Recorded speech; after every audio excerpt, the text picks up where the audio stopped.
Welcome to brothers network. সর্বশেষ সংবাদ সবার আগে দেখতে আমাদের চ্যানেলটি সাবস্ক্রাইব করে আমাদের সাথে থাকুন। ভিউয়ার্স, আজকের ভিডিওতে আমরা আপনাদের জানাবো কিছু ঘরোয়া টিপস যেগুলো দৈনন্দিন জীবনে আপনাদের কাজে আসবে। আমরা অনেক সময় চা, কফি বা গরম খাবার খেতে গিয়ে অসতর্কতাবশত জিহ্বা পুড়ে ফেলি। এটা খুবই স্বাভাবিক ঘটনা। আর পুড়ে যাওয়ার পর জিহ্বা জ্বালাপোড়া করে এবং সহজে কমতেও চায় না। এ থেকে অনেক সময় মুখে শুকনো ভাব, পানি শূন্যতা ইত্যাদি তৈরি হয়, দেখা দেয় অস্বস্তি। এরকম পরিস্থিতিতে কিছু ঘরোয়া পদ্ধতি অবলম্বন করে মিলতে পারে সাময়িক স্বস্তি। প্রথমত, কফি, চা পানে যদি জিহ্বা পুড়ে যায় তাহলে সাথে সাথে ঠান্ডা পানি মুখে নিয়ে কুলি করুন। এটা কয়েকবার করতে হবে। দ্বিতীয়ত, আক্রান্ত স্থানে সরাসরি বরফের টুকরা লাগানো যেতে পারে, পাশাপাশি মুখের মধ্যে ঠান্ডা পানি নিয়ে কুলকুচি করা যেতে পারে। এভাবে সারাদিন কয়েকবার করা যেতে পারে। 3, আক্রান্ত স্থানে মধু লাগাতে পারেন, কারণ মধুর মধ্যে রয়েছে অ্যান্টিব্যাকটেরিয়াল ও প্রদাহ রোধী উপাদান।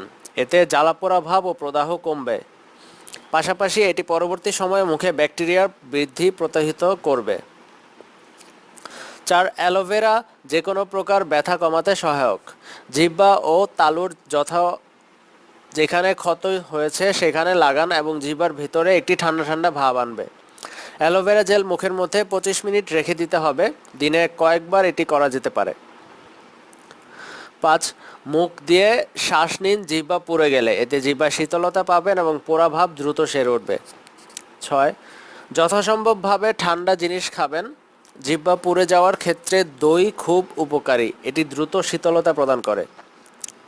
7, ফাইবার বা আঁশ জাতীয় খাবার খাওয়া উচিত, যা পোড়ার ওপর পাতলা প্রলেপ তৈরি করে, যা থেকে মুখের জ্বালা রোধ হয়। তবে এতেও যদি ব্যথা না কমে তবে চিকিৎসকের পরামর্শ নিতে হবে। কোনোভাবেই ডাক্তারের পরামর্শ ছাড়া কোনো অয়েনমেন্ট ব্যবহার করা যাবে না। আমাদের ভিডিওটি যদি আপনাদের ভালো লাগে তাহলে লাইক করবেন, কমেন্ট করবেন, বেশি বেশি শেয়ার করবেন। আর আমাদের পরবর্তী ভিডিও দেখতে আমাদের চ্যানেলটি সাবস্ক্রাইব করে আমাদের সাথেই থাকবেন। ধন্যবাদ।